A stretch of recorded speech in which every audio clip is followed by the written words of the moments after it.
Hi, I'm Hannah Lau, and I'm the author of Wherever You Go, a conversation about life, faith, and courage. This year, this book turns 3 years old, and we thought we'd take the opportunity to answer some of the questions readers have had about both the book and myself.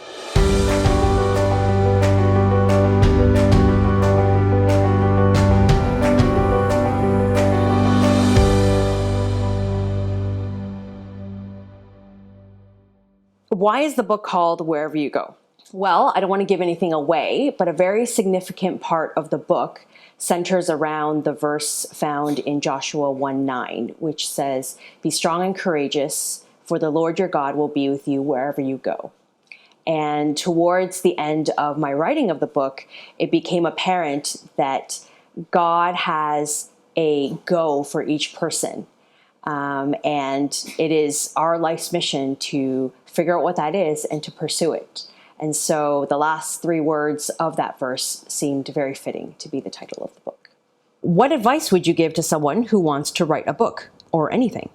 Read more than you write. Who should read this book? Who is this book for? When I first started writing, it was intended for my peers, people who are young adults, new to the workforce, navigating life. How do you think about your faith, your calling, ministry, maybe even missions? But as time went on, I realized it was for a much bigger audience. It was for Crossroads people.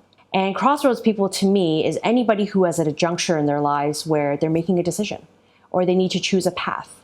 How do we go through that process of seeking what it is God wants? How do you stay creative? I try to do something once a month that I've never done before. I enjoy crossword puzzles. Those usually keep me sharp. Film festivals. And I try to surround myself with hilariously witty people. Why is this book important and why should someone read it? I feel this book is important because it gets real. It's really real. Some people have said they couldn't believe that I was saying it like that so blatantly, in the book.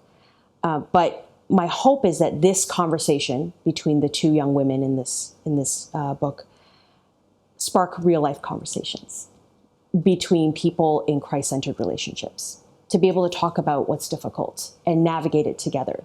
When we do talk openly about these things, there's immense freedom. And that is when the Spirit of Christ, the power of God's comfort is able to infuse your situation through brothers and sisters. But we have to be willing to talk about it openly first, to allow for that to happen. If you could tell your readers or audience one thing, what would it be?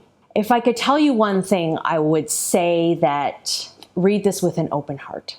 If you read it for the sake of reading it, that's fine.